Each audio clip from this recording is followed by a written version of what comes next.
Nós vamos agora para o nosso segundo webinar, certo? Que nós vamos falar com o tema, né, um título, né, dessa apresentação, Academia e Código Aberto, Trajetória Empreendedora da MConf. Essa fala, né, esse webinar vai ser comandado aí pelo Felipe Secanho. O Felipe é bacharel em Ciência da Computação pela URGS em 2010.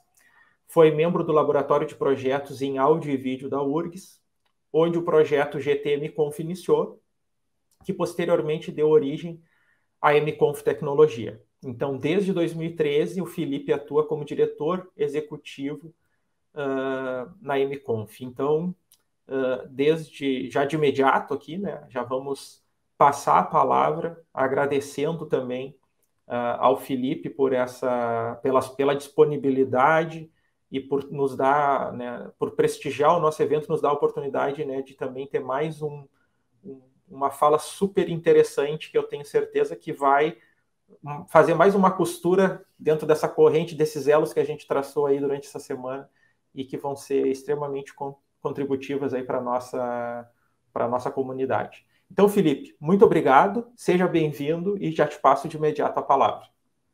Maravilha, muito obrigado, Vinícius. Boa noite, pessoal. Estou muito feliz de estar aqui. Queria agradecer ao IFSU e ao Sebrae pelo convite.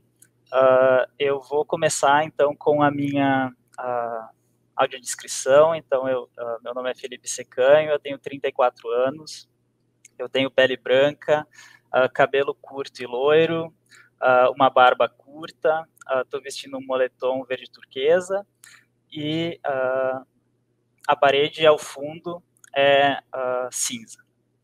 Então, achei incrível também a fala do Lucas anterior, né, porque é incrível como a trajetória dos empreendedores dificilmente se repete. Eu vou contar um pouco a minha história, e a minha história se confunde com a história da MConf, tem vários capítulos aí para contar, e a ideia é compartilhar um pouco dessas experiências, de como eu saí da faculdade em 2010, entrei nesse projeto de pesquisa que acabou virando a MConf, e basicamente o meu trabalho, né, e parte da minha vida nesses últimos 10 anos. Também queria agradecer a Alexandra e ao Felipe, que estão fazendo a nossa tradução em Libras nessa noite. Muito obrigado, bom trabalho para vocês. Então, gente, vamos lá. Minha apresentação está na tela, eu acho. Ainda não? Agora sim. Beleza, então eu vou focar nessa minha fala em alguns aspectos que são um pouco diferentes da nossa trajetória. O título traz um baita spoiler, né? Pô, o que é tão diferente? Academia e código aberto, acredito que são os dois pontos que são um pouco diferentes.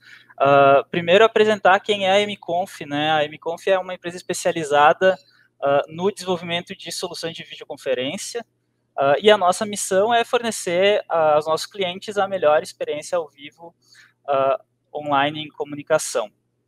A MConf, para quem não sabe, é a empresa que desenvolve hoje o serviço Conferência Web da RNP, e a RNP é uma instituição que atende diversas organizações públicas, instituições de ensino, universidades federais, institutos federais. Acredito que, inclusive, o IFSU seja usuário da plataforma, e que é uma plataforma focada para a educação, e a MConf tem a educação no seu cerne também desde o começo.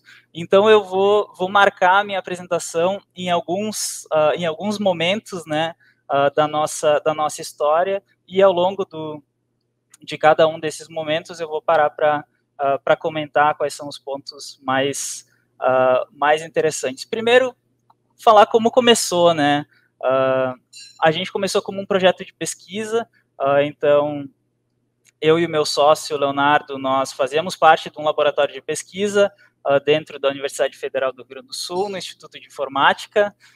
Eu estava me formando em Ciência da Computação, meu sócio estava terminando o mestrado dele, e a gente atuava num laboratório que focava em projetos de áudio e vídeo, né, que é o PRAV.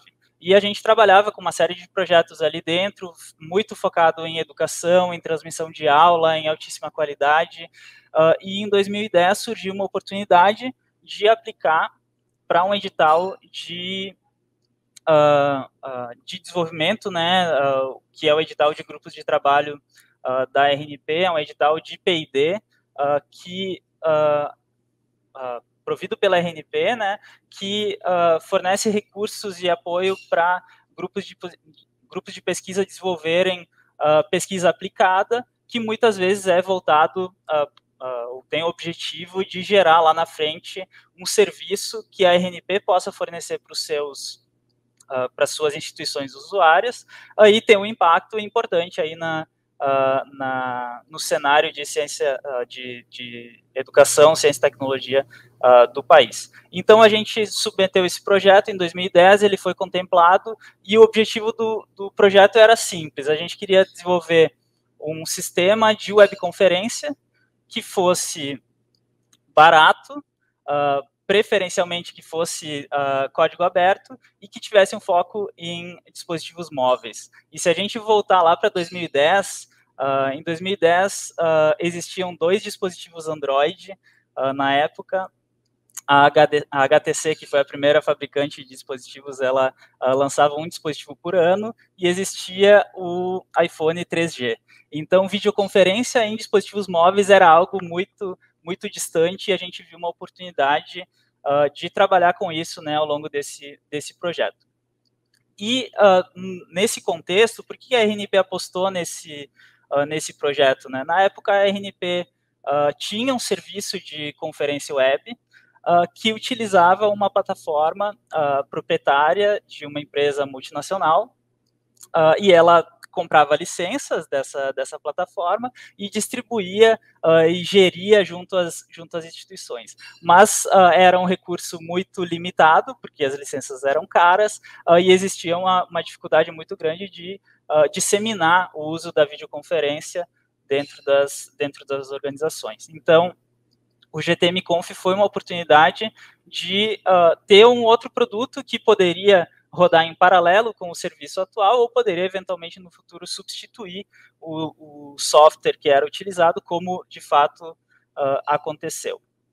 E aí a gente começou o trabalho lá em 2011, nós éramos 5 pessoas, as 5 pessoas trabalhando dentro do projeto. Isso aqui é uma salinha que a gente apelidou de aquário, né, porque ela não tinha janela para o exterior, ela só tinha janela para corredores, né, então aquário, porque no caso nós éramos os peixes do aquário, né, e a gente começou a desenvolver o projeto lá.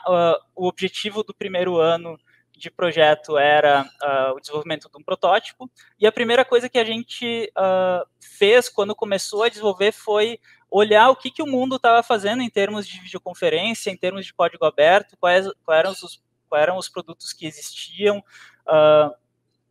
quais eram as alternativas para a gente desenvolver isso que a gente havia prometido para a RNP.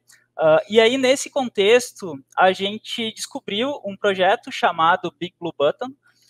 Esse projeto tinha iniciado 2 anos antes, né, em 2008, por um estudante de mestrado na Carleton University, em Ottawa, no Canadá, e justamente com um objetivo um pouco parecido, de prover webconferência dentro da universidade. Tinha um escopo bem limitado, mas que acabou virando uma startup, e esse projeto ele estava, então, rodando há mais ou menos 2 anos, um pouco menos de 3, e fazia uma série de coisas que a gente queria fazer também. Então, tinha transmissão de câmera, tinha bate-papo, tinha apresentação, compartilhamento da tela, uma série de coisas, e a gente pensou, não, vamos construir em cima dessa plataforma. A gente tinha vários outros requisitos, né?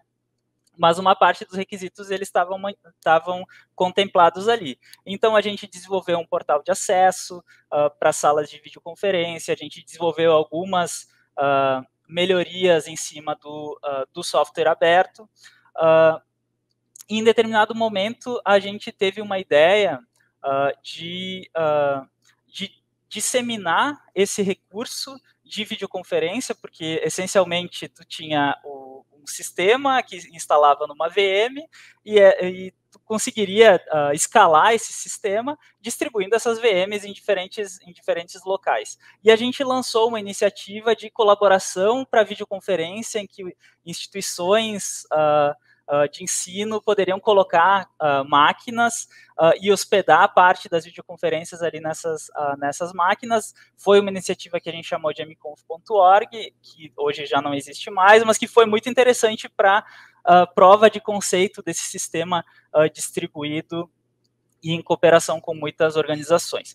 E a gente acabou trazendo, a gente estava dentro da URGS, né, o projeto estava sendo tocado dentro de um laboratório da URGS, a URGS viu o que a gente estava fazendo e adotou o sistema para uso interno da universidade, isso mais ou menos lá em 2012. E aí aqui era a cara do sistema em 2012, né, em 2011, ele era um sistema baseado na tecnologia Adobe Flash, porque na época era a única coisa que permitia fazer videoconferência dentro do navegador web. Então, por um tempo, a gente utilizou essa tecnologia, né, como base. Aqui o pessoal do projeto lá em 2011, então ele se parecia mais ou menos com isso lá naquela época, e uma das coisas que a gente queria era o mobile, né, e foi um dos focos de desenvolvimento na época. A gente desenvolveu um app Android nativo para Big Blue Button em 2011, e foi assim que a gente começou a se integrar com essa comunidade de desenvolvimento aberto. Então, o Big Blue Button já era um software que se colocava como um projeto global, aberto, com boa documentação, com fórum de desenvolvedores, código no GitHub. Então, a gente anunciou, quando a gente desenvolveu esse app, a gente desenvolveu com uma licença de código aberto e anunciou na comunidade, dizendo, olha, a gente está desenvolvendo isso aqui, faz parte de um projeto assim, assado, e isso chamou a atenção de todo mundo, né, obviamente, mas principalmente das pessoas que estavam desenvolvendo o core do Big Blue Button, né, os desenvolvedores principais lá nessa startup em Ottawa, no Canadá. E aí, em 2012, a gente decidiu fazer um encontro de desenvolvedores, né? E, no caso, o encontro foi só 4 pessoas, né? Foi a primeira edição. Na primeira edição é para ser pequeno mesmo, né? Então, eu fui para Ottawa, eu conheci as pessoas, a gente fez uma semana de... como se fosse uma hackathon de uma semana inteira para prototipar funcionalidades novas, conversar sobre o projeto, para onde o projeto está indo, quais são as direções. Esse foi o primeiro evento lá em 2012. No ano seguinte, a gente fez em Porto Alegre. Eu esqueci de dizer, né, que nesse momento não estou em Porto Alegre, mas a nossa base é Porto Alegre, no Rio Grande do Sul. Então, no ano seguinte, a gente fez o primeiro encontro aqui no Brasil, e desde então, até a pandemia começar, né, a gente conseguiu se reunir 2 vezes por ano, sempre uma vez no Canadá, outra vez aqui no Brasil, em Porto Alegre, mais precisamente, e a cada encontro aumentando a quantidade de pessoas envolvidas. Então, o último encontro tinha pessoas de 5 nacionalidades diferentes, mais ou menos umas 30 pessoas, e assim as coisas vão crescendo. E o objetivo desses encontros é tira o seu chapéu de empresa, bota seu chapéu de desenvolvedor de código aberto e em uma semana prototipa, cria, documenta, pensa no futuro, chama outras pessoas para trocar ideia sobre um determinado assunto específico. Então, já foram, se eu não me engano, 14 edições. E aí, tudo isso, nós éramos um projeto de pesquisa, então não existia um CNPJ por trás. A gente começou, como a gente começou a ter resultado muito rápido no projeto, a gente começou a ser abordado por organizações querendo adotar a tecnologia que a gente estava desenvolvendo. Como é que eu faço para comprar mconf? Como é que eu faço para instalar aqui? Como é que eu faço para customizar? E aí, em 2013, essa ideia de abrir uma empresa, ela já estava caindo de maduro por conta dessa necessidade, né, que a gente estava vendo que a gente estava constantemente sendo abordado para trabalhar oportunidades comerciais e a gente não podia como projeto de pesquisa. Em 2013, a gente abriu a empresa. Um outro ponto que é importante dizer aqui é que já naquela época, a RNP, ao longo do projeto de GT, ela direcionava as pessoas que desenvolveram o projeto a abrir uma empresa que depois prestasse suporte e continuasse desenvolvendo o produto para a RNP. Então, quando a gente abriu a empresa, a gente teve o que eu chamo de um cliente anjo, né? Que é o cliente que é nosso cliente desde o dia 1 de empresa e é até hoje, né? Que é a RNP. E isso é uma realidade muito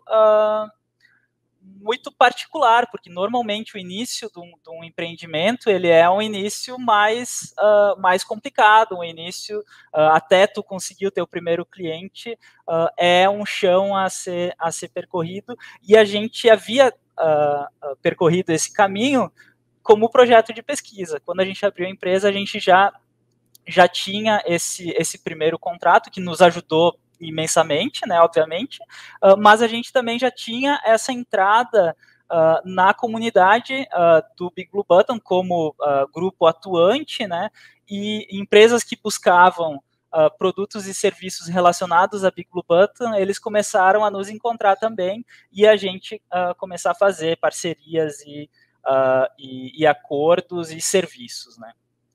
Então, lá no início, em 2013, existia então um CNPJ, né? A empresa foi criada. Mas como é que tu é uma empresa? Como é que tu deixa de ser um grupo de pesquisa e tu começa a ser uma empresa? Essa transição, ela não é trivial. Tanto é que, se olhar nas imagens, né? Aqui a gente só tinha desenvolvedor de software lá em 2011. E assim continuou. Se vocês olharem essa foto aqui, que agora eu estou mostrando uma foto numa sala que a gente ocupava lá na universidade, a gente tinha 12 pessoas, todos eles eram desenvolvedores de software, porque a gente estava alocado no Instituto de Informática da URGS. O que tem no Instituto de Informática? Desenvolvedor e pesquisador. Então, aqui é um primeiro ponto de atenção, e essa fala é muito para os estudantes que estão acompanhando essa transmissão, que busquem um pouco fora da onde vocês estão, do ambiente de vocês. O nosso ambiente era um ambiente de computação. A gente não tinha conhecidos do design, a gente não conhecia pessoas da administração, a gente não conhecia pessoas do marketing. E esses papéis, só muito lá na frente a gente foi começar a descobrir, foi começar a contratar, e isso mudou totalmente a cara da empresa. Então, esse é o primeiro ponto, assim, de buscar perfis que não sejam exatamente os mesmos que vocês, e prestar atenção nessas funções, porque no início da empresa, principalmente, a gente era um grupo de desenvolvedores apaixonado por desenvolvimento e tecnologia, e o que a gente queria fazer era baixar a cabeça e programar. E isso é um risco para os profissionais ou estudantes aspirantes a desenvolvedores e pessoas da área de tecnologia da informação em geral. Então, prestem atenção nesse ponto, conheçam pessoas com perfis um pouco diferentes de vocês. As hackathons são ótimas, né? Inclusive, a hackathon que aconteceu, né, aqui nessa jornada empreendedora. Então, busquem esses eventos para se conectar com pessoas de áreas distintas. Então, durante um bom tempo, a gente continua atuando como projeto, com um cliente fixo que era a RNP e com clientes que a gente acabava prestando vários serviços ao longo do tempo. Mas a gente ainda não estava estruturado ou atuando mesmo como uma empresa. A gente não estava fazendo prospecção ativa, a gente não tinha um administrativo estruturado, e pela forma como a gente iniciou, Eu sou da ciência da computação, meu sócio também é. Eu acabei assumindo, né, alguns papéis que alguém que se forma em ciência da computação não estuda na faculdade para isso, né, para conversar com o cliente, para fazer proposta comercial, para negociar com o fornecedor, para prospectar novas oportunidades. Nada disso a gente aprende na faculdade. Então, eu acabei desenvolvendo muito disso. Meu sócio acabou ficando mais na parte técnica. Eu acabei fugindo um pouco, mas eu também sempre muito ligado ao produto e muito apaixonado pelo que a gente estava fazendo. E aí o nosso pensamento foi, a gente está aqui há um tempo, mas como é que a gente dá o próximo passo, né? Como é que a gente sai desse orçamento, que eu não tenho os números na cabeça agora, mas que a gente dobra esse orçamento, ou triplica, ou quadriplica? Para onde a gente vai daqui? E aí a gente estava no Instituto de Informática, né? O Instituto de Informática tem uma incubadora, que é o CEI, o Centro de Empreendimentos em Informática. Então, um passo automático foi a gente conversar com as pessoas da incubadora, né, com a direção da incubadora, para incubar o nosso projeto. E isso nos daria um espaço físico adequado, né, para a empresa, mas isso nos daria também uma série de apoios e ajudas, né, que viriam justamente nessa nossa caminhada empreendedora.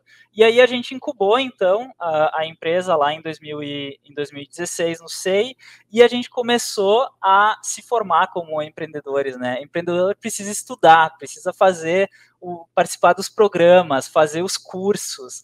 O Sebrae tem um programa incrível que a gente participou em 2016, mas que continua evoluindo e todo ano evolui, a gente continua acompanhando, né? Que é o Startup RS Digital, que é um programa justamente para formar empreendedores, para falar sobre como você monta uma equipe, como você estrutura o marketing, como você elabora um modelo de negócio, como você vende. Então, é um programa incrível, a gente passou por ele, né, o Startup RS Digital em 2016, a gente passou pelo Inovativa também, que é um programa do governo federal, que foi lançado naquela época, mas que existe até hoje, e a gente lançou, então, um serviço, né, a gente modelou aquele produto que a gente estava desenvolvendo como webconferência na nuvem. E aí, durante o processo de incubação, aí de fato a gente começou a atuar como empresa. A gente lançou o nosso site, bem focado, conferência web para educação, e isso é um ponto que nos atrapalhou no início da nossa jornada, que quando a gente conversava sobre, quem é o cliente da MConf? É qualquer pessoa, organização que precisa de videoconferência. Mas qual exatamente? Quem é essa pessoa? Quem é essa organização? Sem um foco, qual é o mercado? Não, é qualquer mercado. Quem é a pessoa? Não, pode ser qualquer pessoa que precisa. É muito importante tu definir um foco, e no nosso caso foi o mercado de educação, porque aí tu alinha todos os outros pontos para o mercado de educação. Como é que tu vende para o mercado de educação? Como é que tu se comunica com o mercado de educação? Como é que tu exalta os pontos positivos do teu serviço para a educação? Então, no momento que a gente focou em educação, uma série de coisas começaram, de fato, a acontecer e a deslanchar. Um outro ponto que é importante eu comentar, que quando a gente lançou o site e o serviço, a gente sempre fez um esforço muito grande de sempre lançar português e inglês. Então, a plataforma sempre foi traduzida com tradução completa para português e inglês, o site também, a estrutura comercial para tu poder emitir uma invoice para o exterior e tudo mais. E isso foi muito importante porque através dessa comunidade de código aberto, a gente acabou tendo acesso a pessoas que precisavam de serviços assim, e a gente conseguiu também vender, né, para fora do país. Claro que o nosso esforço comercial sempre foi muito focado no Brasil, mas hoje qualquer pessoa de qualquer país do mundo consegue acessar o nosso serviço, o nosso site, saber quem a gente é, em inglês, pelo menos, né? Então, lá em 2016, a gente tinha mais ou menos umas 10 pessoas, a gente ocupava uma salinha lá da incubadora, de maneira muito rápida, isso foi aumentando, né? Em 2017, a gente já estava com 17 pessoas, ainda uma grande porção dessas pessoas com foco em desenvolvimento de software, né? Mas a gente começou a trazer outras pessoas para o time. Então, a gente já tinha uma administradora, a gente já tinha uma designer, a gente já tinha outras pessoas de áreas, obviamente, correlatas, interessadas em empreendedorismo, interessadas em tecnologia, mas sem uma formação técnica, sem uma formação, ou melhor, não sem uma formação técnica, sem uma formação em tecnologia da informação, melhor. E a gente começou a participar de eventos. E tem uma história bem interessante, né, do CIAED 2017. O CIAED é o Congresso Internacional da Associação de Ensino à Distância, né?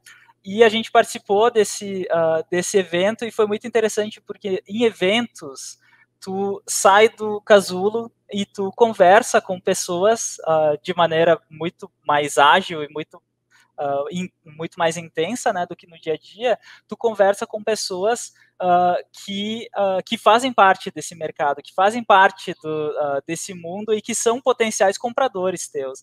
E nessa feira foi interessante porque a gente falava de educação à distância e a nossa proposta sempre foi algo muito mais interativo, né? Então, um ambiente de sala de aula virtual que tivesse muita interação, ferramentas de engajamento e tudo mais. E no evento a gente viu completamente o oposto, né? Que as instituições elas não estavam buscando exatamente isso, elas estavam buscando soluções para escalar. Então, como é que tu aproveita a hora de aula de um professor e transmite essa aula para 10 mil pessoas. E aí tu tem uma estrutura de tutores, que aí os tutores que vão interagir com os alunos, e vai ter momentos que vão ser fora da aula. Enfim, a gente se sentiu um pouco um peixe fora da água, né? Mas é muito importante tu se colocar nessa situação,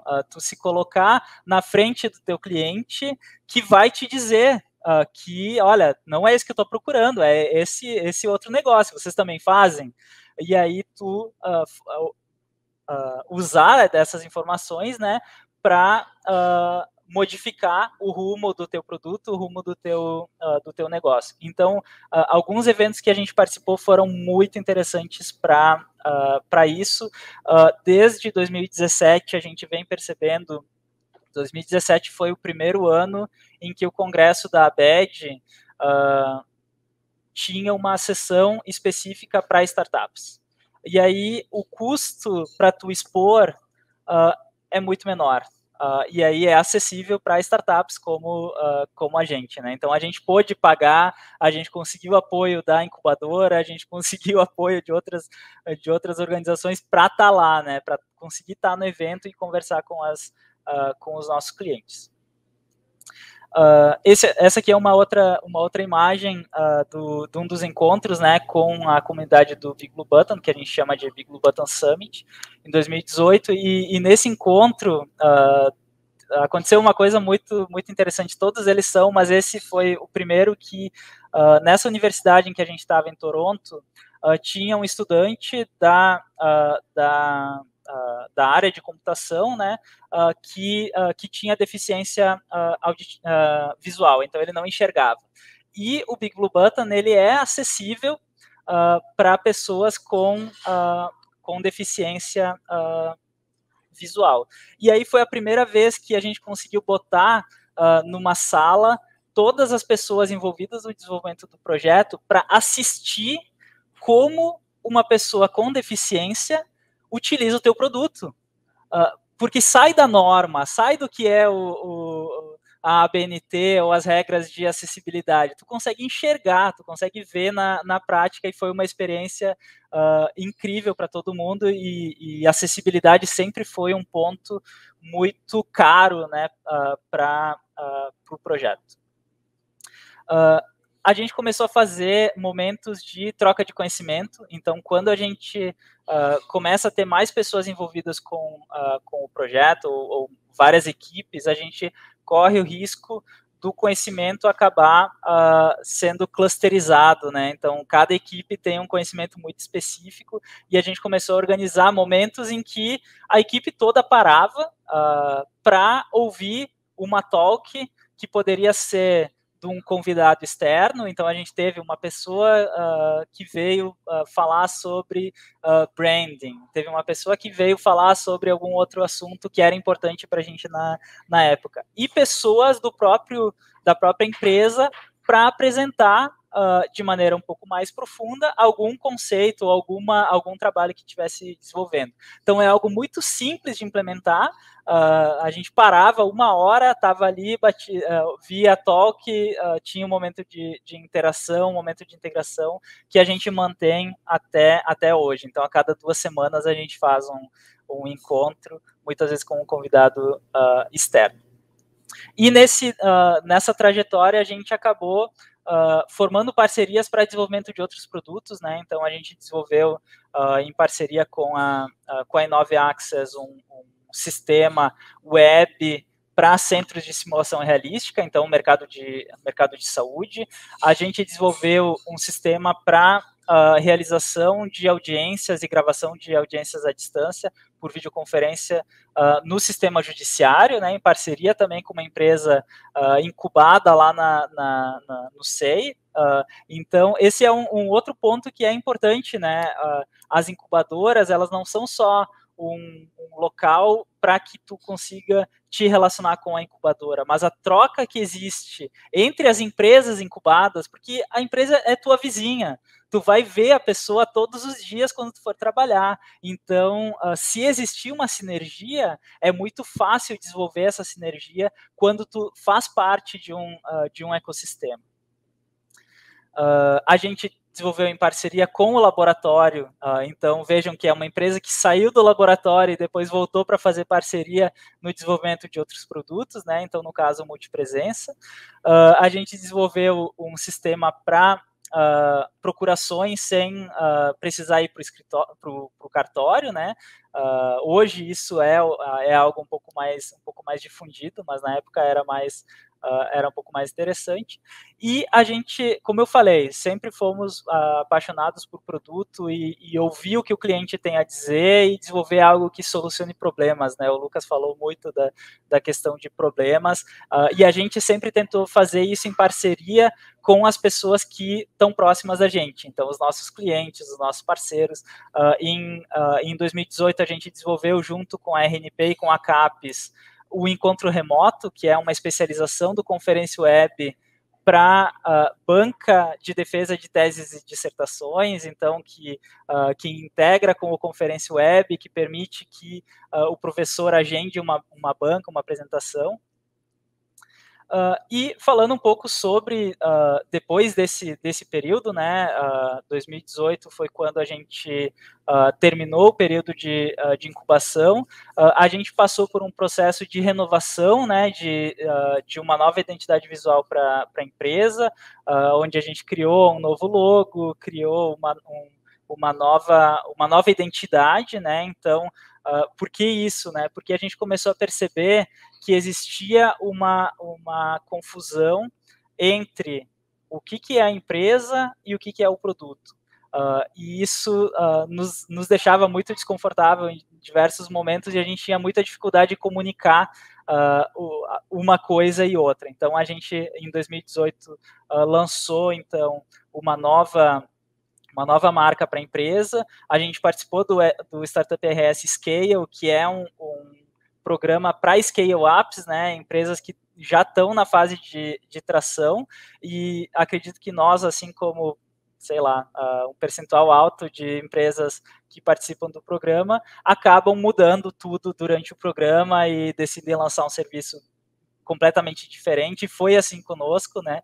Então a gente entrou tracionando e mudou tudo no meio do caminho, mas mais uma vez a presença do Sebrae como organização ali que apoia as startups nos diferentes estágios, né?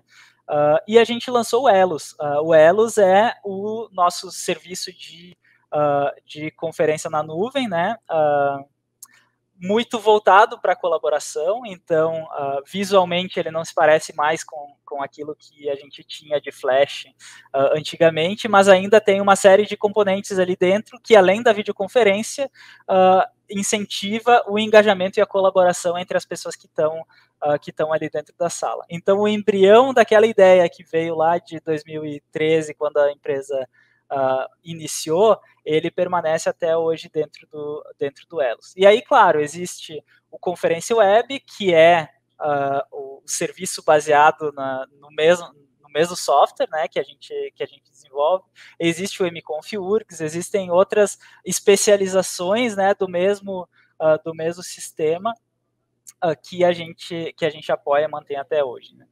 Em 2019 a gente se mudou, né? Então permanecemos por um ano como empresa residente na incubadora, e a gente saiu da incubadora para uma nova sede ainda em Porto Alegre.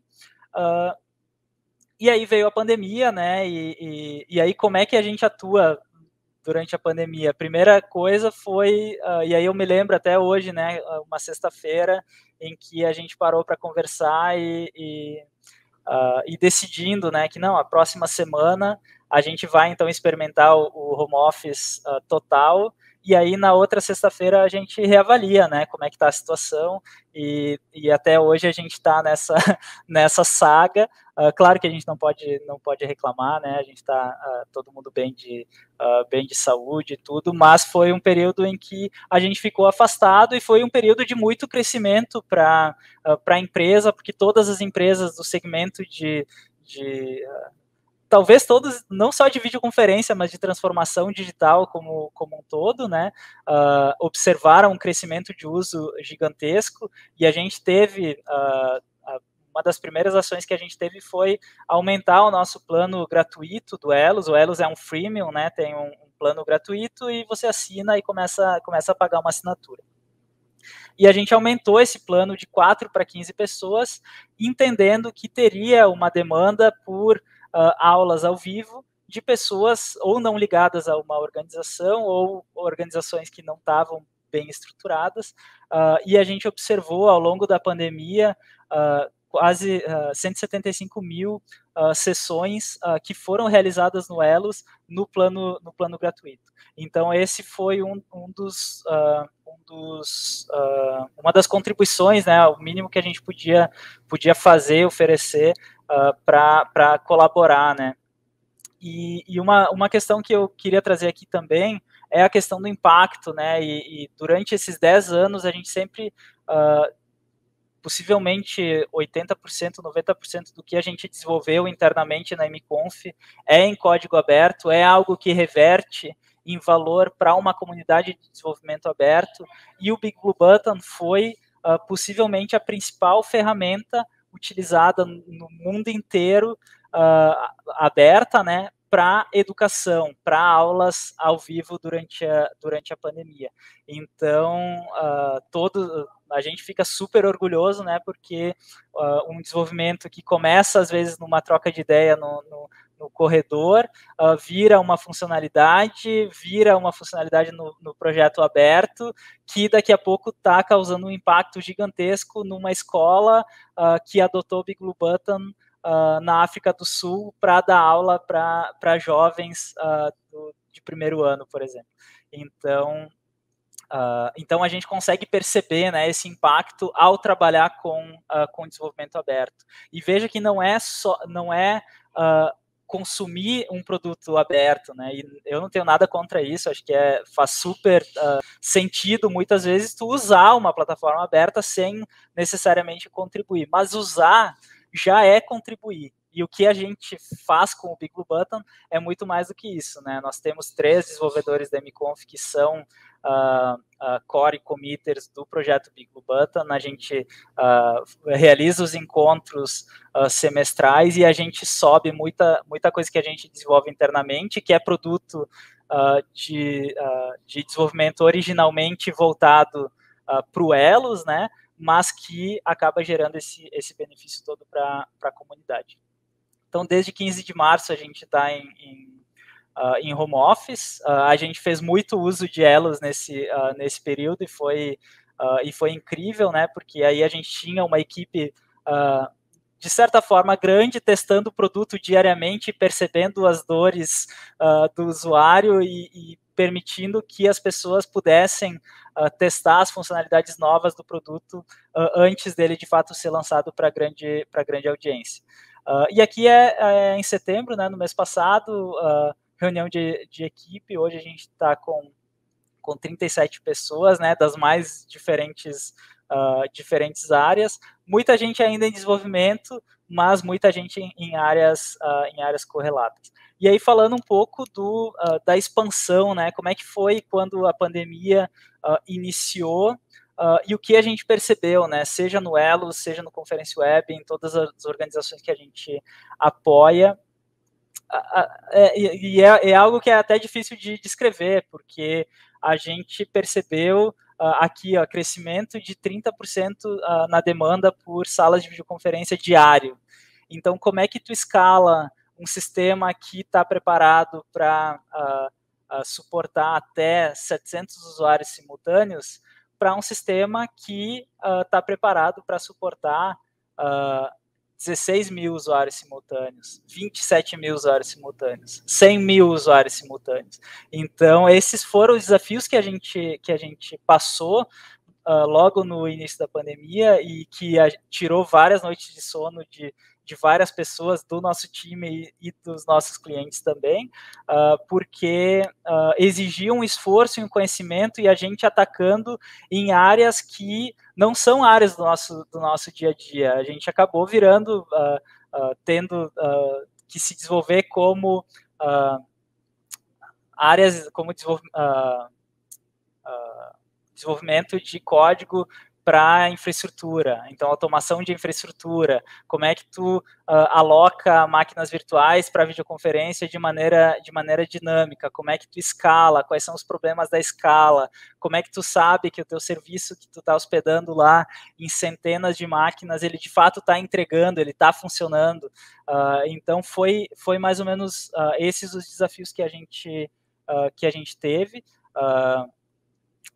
O Conference Web ele bateu picos diários na casa de 12 mil usuários simultâneos em 2020. A gente começou a observar questões, usos inusitados, né, do nosso serviço pelos nossos clientes. Então, o Elos ele não é preparado ou voltado para posse de juíza por videoconferência. A gente começou a ver tudo sendo realizado por videoconferência e muitas vezes adaptando o produto para essas novas realidades, aulas, formaturas, webinars, reunião administrativa, defesa de teses. Então, 2020 e uma boa parte de 2021 e até hoje, né, a gente tem se focado muito assim em como que o produto pode fazer mais, pode fazer diferente para essa comunidade que utiliza, que depende de videoconferência para realizar as suas atividades. E entregando uma boa experiência, né? Seja para o professor, seja para o aluno, seja para o gestor que precisa depois de dados lá para entender que as aulas estão acontecendo, para comprovar para órgãos reguladores e tudo mais. Aqui alguns dados do MConf-URGS, né, que a gente teve mais de 100 mil sessões realizadas ao longo de 2020, e aqui dá para ter uma ideia da onde a gente saiu, né, com o MConf-URGS. Claro que janeiro e fevereiro é um período de pouca adesão, né, pouca aula, poucos serviços acontecendo online, mas a gente teve uma explosão de números de sessões, números de gravações, e a gente teve um grande desafio técnico aí para lidar com esse crescimento acelerado. Tem um case bem legal, né, que é que a gente fez com a Pearson ao longo de 2020 e 2021, com as redes IASES, Wizard, Coque e Dom Bosco. Coque e Dom Bosco são escolas de ensino fundamental e médio, e isso é um ponto que eu sempre comento, né, porque se me perguntassem antes da pandemia, o Elos pode ser usado por crianças, e eu diria que sim, mas que isso não ia acontecer, né, porque não era algo que a gente estava esperando que aulas de ensino fundamental passassem a ser realizadas à distância. E foi muito interessante a experiência, foram muitos aprendizados que a gente acabou trazendo para o produto, no sentido de entregar mais ferramentas para o professor ter um controle maior da sua aula, ter um controle mais granular, e para justamente entregar valor, né, inclusive para a criançada que tá utilizando. E um outro caso interessante que envolve esse público é que a gente faz uma análise periódica de feedbacks que as pessoas enviam, né, então a gente processa os feedbacks, lê muitos feedbacks e tal, e aí existia nós temos um recurso que é o quadro branco, que as pessoas podem desenhar, então tem um lápis, é como se fosse um pente que tu consegue desenhar, e tinha uma paleta de cores que a gente pré-definiu as cores, pensando quais são as cores que alguém pode usar para fazer anotações numa apresentação de negócios, por exemplo. E aí a gente começou a receber feedbacks de, por favor, inclui a cor marrom, inclui a cor marrom no feedback e tudo mais. E aí a gente foi entender que por que a cor marrom? Porque existia dinâmicas em que o professor deixava as crianças desenharem no quadro branco e sem a cor marrom eles não conseguiam fazer uma árvore da maneira como eles estão acostumados com o papel, porque a árvore é o marrom para o tronco, o verde para as folhas e está desenhado uma árvore. Então a gente acabou fazendo uma extensão do Elos para permitir a seleção numa paleta de cores que, dentre as cores possíveis, está lá o marrom. Só para comentar também que essa disseminação, né, acabou nos levando para lugares onde a gente nunca pensou e dá para ver através desse gráfico lá do nosso Analytics que a gente está em todas as regiões do país, inclusive em regiões muito, muito remotas lá no meio da Amazônia, então é algo super legal. E a importância de ter os seus serviços na internet que estejam traduzidos pelo menos para o inglês, porque isso permite que pessoas do mundo inteiro possam fazer acesso ao seu serviço, à sua plataforma, inclusive lá de Madagascar.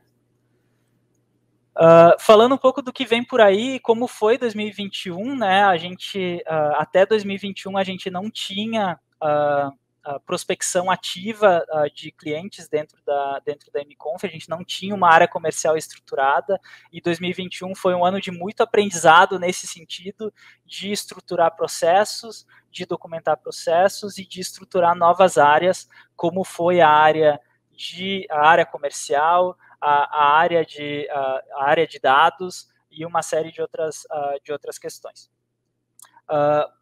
Para esse ano que está chegando ao fim, né, mas para o ano que vem, existe essa questão, né, de ensino híbrido, ensino à distância, e a diferença entre o ensino à distância e o ensino remoto emergencial. Então, eu acredito que a partir de 2022, quando a gente voltar à normalidade, né, as aulas presenciais, a gente vai começar a fazer ensino à distância de novo, né, com um mindset diferente, porque agora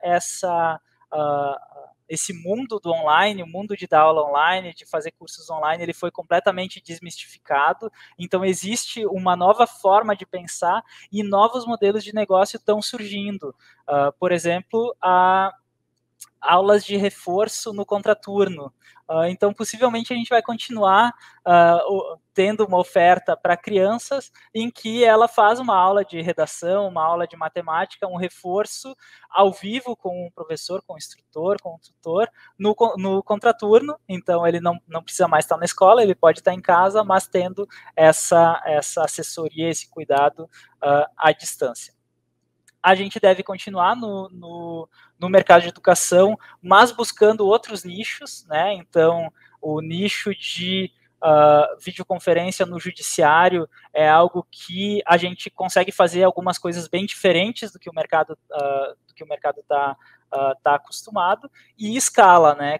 Se a gente teve uma taxa de crescimento acelerado, né, durante esses 2 anos de pandemia, 2022 é um grande desafio a gente conseguir manter esse crescimento, e aí a gente está trabalhando para isso acontecer.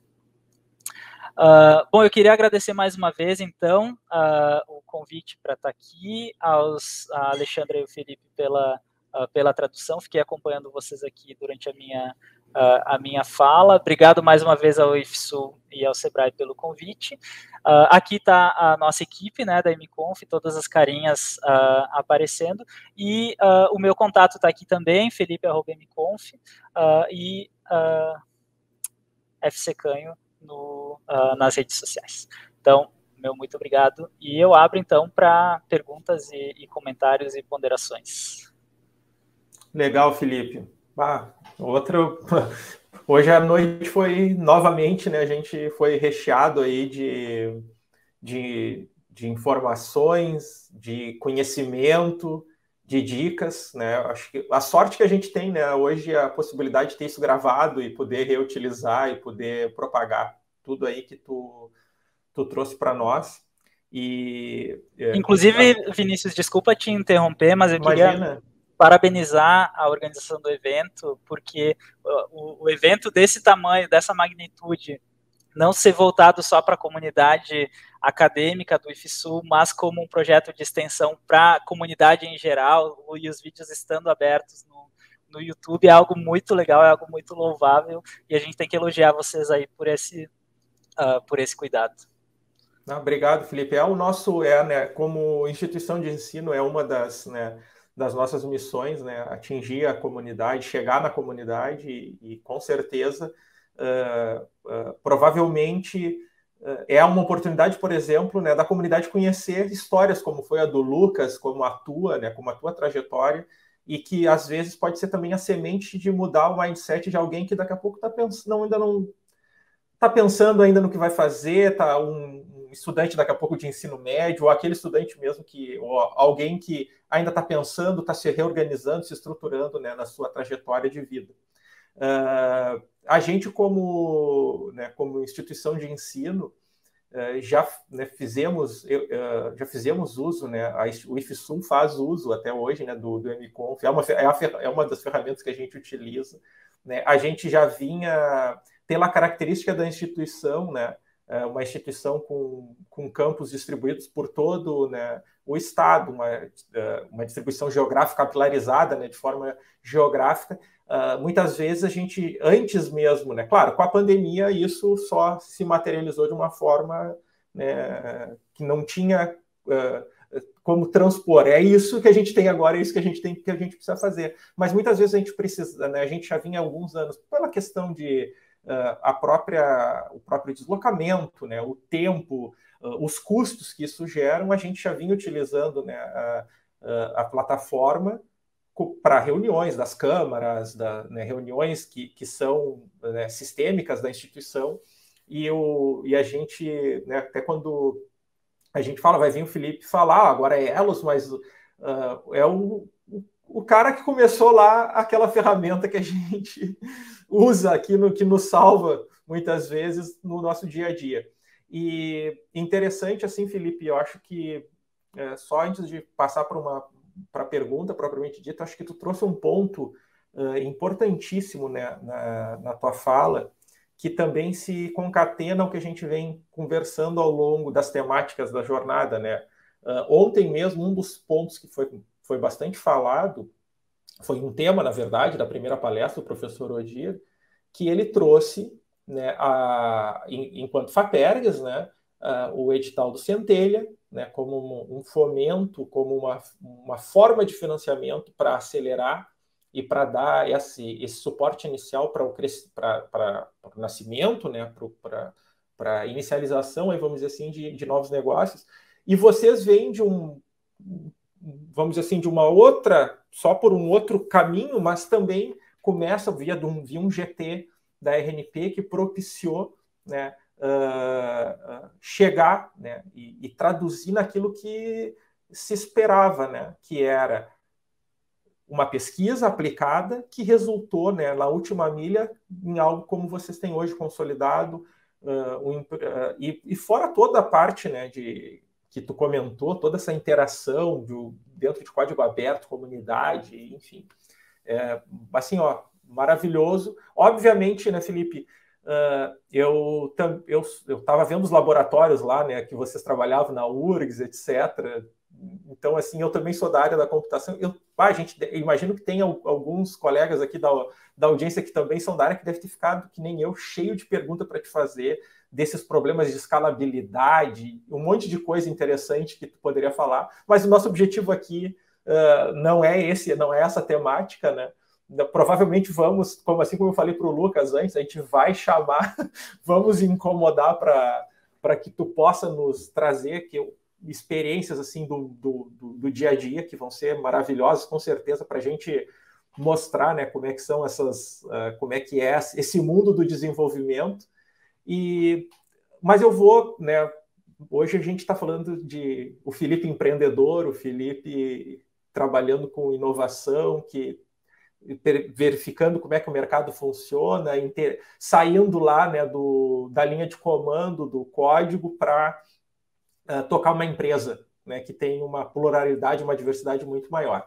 Então, aqui nós temos uma primeira pergunta, tá? Da professora Camila, que no IFSU Campus Pelotas estamos em processo de criação de uma incubadora de base tecnológica, né, que o nome é Hélice. Você poderia destacar a trajetória de vocês na incubadora, ou seja, fazendo um zoom assim na questão da incubadora propriamente dita? Claro,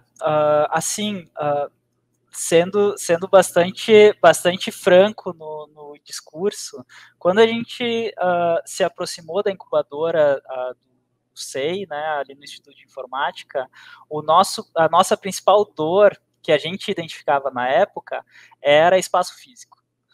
Então a gente precisava de mesa e cadeira e internet e telefone, e tudo de boa qualidade, internet principalmente.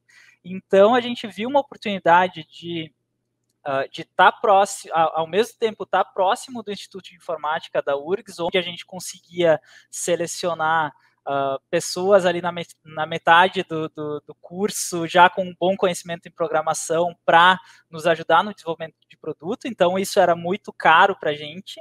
E a gente queria também ter um espaço apropriado para a empresa se instalar, porque na época a gente usava um espaço da universidade e a gente trabalhava em casa nos outros horários e tudo mais. Então, o espaço físico, por mais talvez bobo que seja, quando a gente se colocou num espaço como empresa, a gente começou a incorporar esse negócio de que não, a gente não é mais um projeto de pesquisa, não é mais uma gurizada que se reuniu para desenvolver produto. Agora a gente está num espaço aqui, esse é o espaço da empresa, e aí a gente começou a se perguntar, né, qual é a empresa que a gente quer construir. E isso foi algo que, ao longo desses anos, né, de MConf, por diversas vezes, tanto eu quanto o meu sócio, nos perguntamos, cara, qual é a empresa que eu quero trabalhar? E como sócios fundadores, a gente tem uma oportunidade única de construir exatamente a empresa que a gente quer para trabalhar, porque é a tua empresa, é a tua visão, é o teu sonho que está ali. Falando um pouco mais sobre a incubadora, então, no início era o espaço físico, né, e a proximidade com a universidade, mas ao longo do tempo se comprovou a questão da interação entre as incubadas, e aí tu ter momentos de interação, momentos de cafezinho, momentos de corredor, espaços colaborativos dentro da incubadora, para que as empresas se conheçam e para que as empresas consigam desenvolver sinergias. Então, a gente fez projetos com pelo menos 3 empresas dentro da incubadora, em que o nosso produto, junto com o produto da outra empresa, foi para o mercado para resolver um problema de um cliente comum. Então, essa proximidade com as outras empresas dentro do ecossistema foi muito importante. Além, é claro, dos serviços que a incubadora fornecia, que aí incluía assessoramento jurídico, consultoria em vendas, aí cada meia volta a incubadora trazia pessoas referência para fazer palestra, para fazer mini curso. Então a incubadora nos permitiu estar dentro de um ecossistema de verdade, com todos os elementos ali de um ecossistema pulsante, né? Então acho que isso foi muito legal, e isso quando a gente saiu da incubadora, então a gente ficou 2 anos, a gente ficou como 1 ano como residente, e aí depois a gente saiu. Quando a gente saiu, faz muita falta essa interação, principalmente a interação entre as empresas, interação com o staff da incubadora. Isso é algo que é muito importante. Que legal, Felipe, esse teu relato, porque a gente, às vezes, embora o conceito, né, é um conceito abstrato, a gente fala, né, a gente usa a palavra, ela é bonita, até ecossistema, né, mas é bem isso que tu colocou, né, quando a gente fala, utiliza essa terminologia, está falando exatamente nessa forma dos arranjos naturais que acontecem, porque tu tem o ambiente ali estabelecido para esse fim, né? E aí, como tu colocou, tu tens o acesso aos estudantes, tu tem acesso a outras empresas que podem se complementar, a troca de conhecimento, a troca de experiências. Muito legal, assim, e interessante o ponto que tu colocou, né, essa ideia de pertencimento. Bom, agora nós temos uma sala aqui, nós somos uma empresa, tipo, o espaço físico ter sido, né, vamos dizer assim, esse ponto importante que consolidou para vocês enquanto para se consolidar enquanto empresa. Eu não sei se parece que a imagem do Felipe travou. Acredito que sim. Então, enquanto a gente aguarda aqui o retorno do Felipe, eu vou aproveitar, né, para avisar então aos nossos participantes, aos nossos ouvintes, à nossa audiência aí da jornada, né, que o pessoal está colocando aí nos comentários, né, o link para credenciamento para aqueles que ainda não fizeram, para pesquisa de satisfação, certo? Para também fazerem perguntas, tanto aqui via o QR Code que está aparecendo em tela, como também através do link que está disponível no chat. E aproveitar, pessoal, estamos nas últimas 2 horas aí de tempo em que as inscrições para a Inovatom, né, da jornada, estão ainda abertas. Elas encerram hoje às 23h59. O que é a Inovatom? A Inovatom vai ser uma maratona que a gente está promovendo, certo? Que vai acontecer a partir de amanhã às 19 horas e vai até domingo às 19 horas. Então, se você não organizou ainda o seu time e tem a vontade de pegar o seu time e trazer para essa maratona, que vai permitir feedback, que vai permitir que vocês tenham daqui a pouco a consolidação, a materialização de uma ideia para, por exemplo, submeter ao edital do Centelha, que a gente tanto falou aqui ao longo da jornada, é uma baita oportunidade. Então, o pessoal da equipe aí no chat vai nos dar um apoio, vai colocar os links para a inscrição no Inovatom, tutorial de como fazer essa inscrição. Corre que ainda dá tempo, ainda temos vagas, vamos esperar. Agora o pessoal aqui da transmissão já nos comunica que o Felipe está de volta, então vamos voltar aqui com o nosso palestrante que está retornando. Aqui. Beleza. Ainda está retornando a tua imagem, Felipe. Vamos aguardar um pouquinho. Então, pessoal, reforçando então esse convite aí para a Inovatom, certo? Corre lá que tem vaga, vai ser uma oportunidade muito, muito interessante.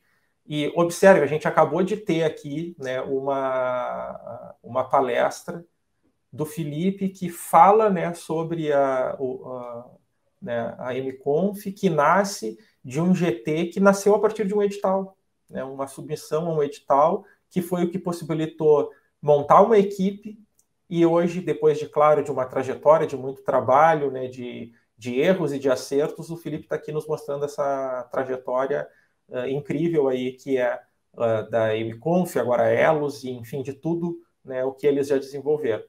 Então, Felipe, aproveitando aqui, eu vou fazer assim uma pergunta. Como é que eu vou tentar pegar um cenário bem prático, assim, que a gente sabe que a gente, né, por essa intensificação, né, no uso das tecnologias, agora para tudo praticamente, essa transformação digital que tu comentava, a gente tem, por exemplo, a Lei Geral de Proteção de Dados, LGPD. Como é que, vamos dizer assim, como é que para vocês, enquanto empresa, chega uma normatização desse tipo? Quais são os movimentos, os desafios para poder, né, atender, não infringir essas regulamentações? Eu acho que isso provavelmente são aqueles desafios, né, que aparecem né, e que são naturais dentro desse processo de transformação. Se tu puder falar um pouco sobre isso, e se tiveres outros exemplos também de questões que aparecem que necessita essa remodelagem, às vezes, até do próprio negócio. Não, excelente. Do nosso ponto de vista, assim, bom, a LGPD é uma legislação necessária, né? E quando a gente começou, a gente passou por um processo de adequação, porque muitas vezes a gente não dá devida atenção quais são os termos de uso da plataforma. A gente sempre teve uma postura muito ética em relação a dados de usuários, a informações sensíveis. Então, o processo de adequação à LGPD ele foi um processo muito mais de descoberta, de documentação do que a gente estava fazendo dentro da nossa operação. Então, a gente precisa ter nos nossos termos de uso que a gente precisa compartilhar o nome, o CNPJ e o endereço do nosso cliente com o nosso gateway de pagamento, porque é o gateway de pagamento que vai mandar a invoice para o cara. Isso tem que estar documentado, tem que estar nos termos de uso. Então, foi uma jornada burocrática, né? Mas que a gente contou com a assessoria de um escritório especializado, né, que nos apoiou nisso e que nos apontou quais eram os pontos que estavam faltando no nosso serviço, na nossa operação, para que a gente fosse, de fato, compliant com a LGPD. E foi principalmente alguns gatilhos dentro da plataforma, no sentido de eu autorizo que a minha imagem apareça numa gravação e também a questão dos termos de uso, para que nos termos se estabeleça exatamente quais são as empresas que recebem quais dados e por que recebem esses dados. E como a gente não estava fazendo nada de regular, né, a gente só compartilha com os fornecedores que de fato precisam ter aquele acesso, foi um trabalho mais de documentação, de fato, existem esse provedor de infraestrutura, então quando tu conectar no serviço,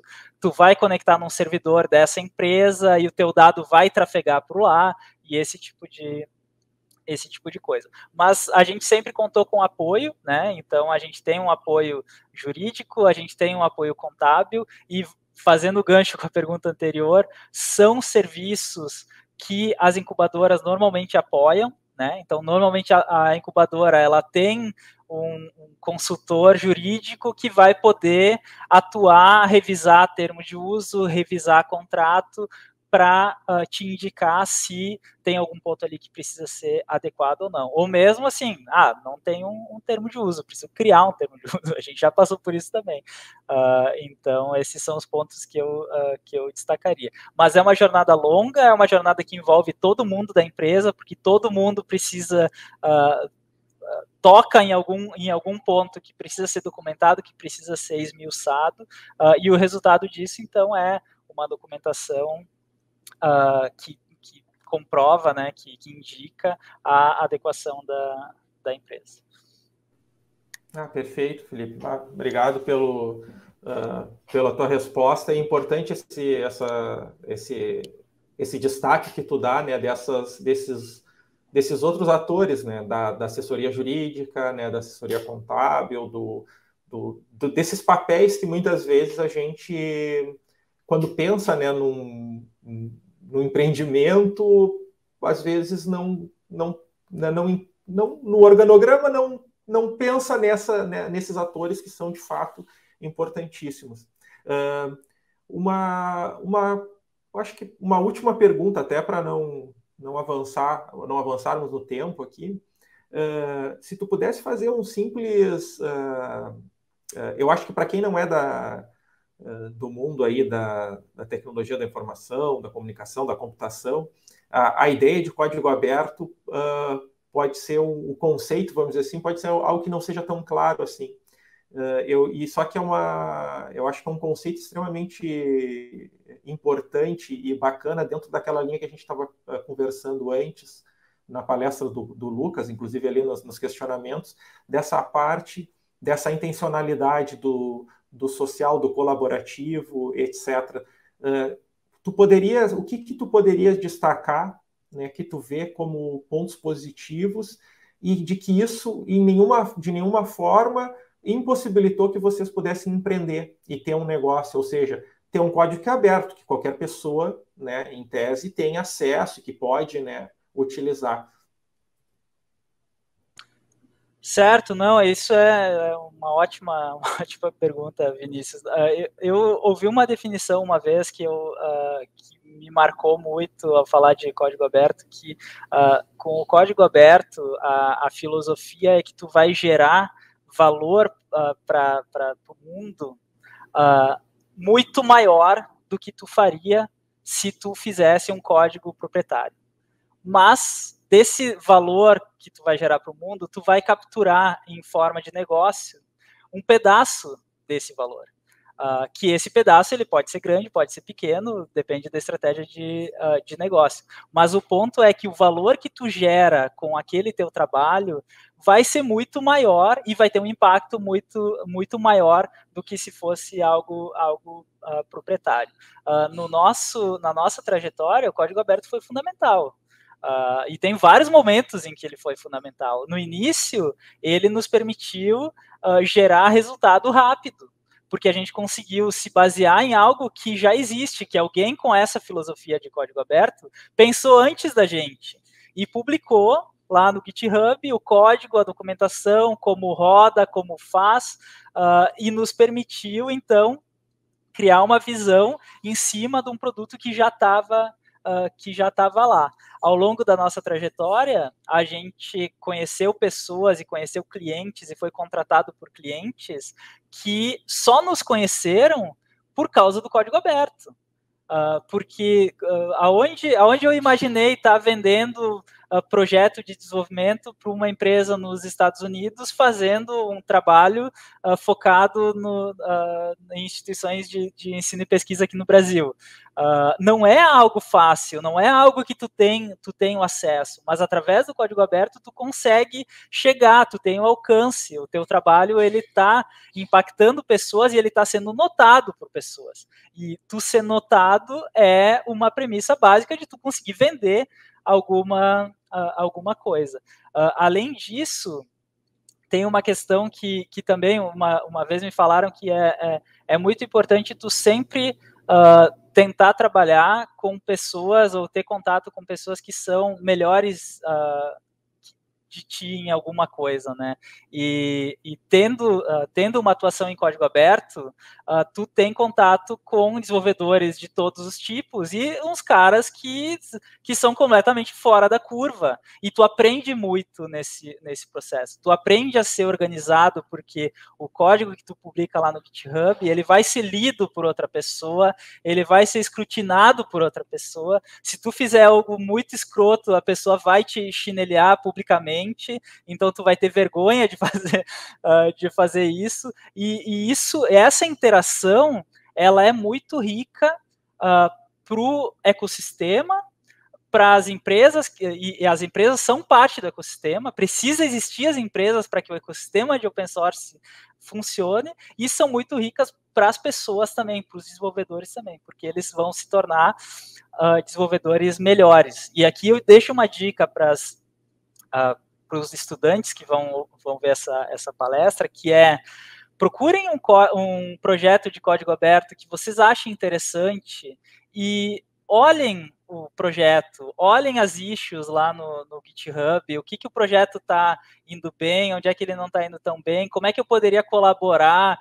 Eu poderia traduzir para português do Brasil inicialmente, aí depois vou começar a fazer aquelas tasks que são mais iniciais, e vou começar a me envolver, porque vocês vão ver que vocês vão ter um ambiente muito rico para se desenvolver.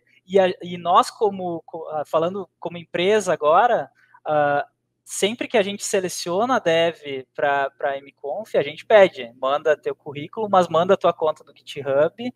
Nas entrevistas a gente vai perguntar, mas tu já te envolveu com algum projeto de código aberto, tu já contribuiu para algum projeto, e isso não é só a MConf, vocês vão ver isso no mercado como algo que vai ser valorizado, ou seja, vocês vão fazer algo de graça, né, que na verdade vai gerar um valor para o projeto, vai gerar um valor para esse ecossistema e que vai gerar um valor para ti também como desenvolvedor.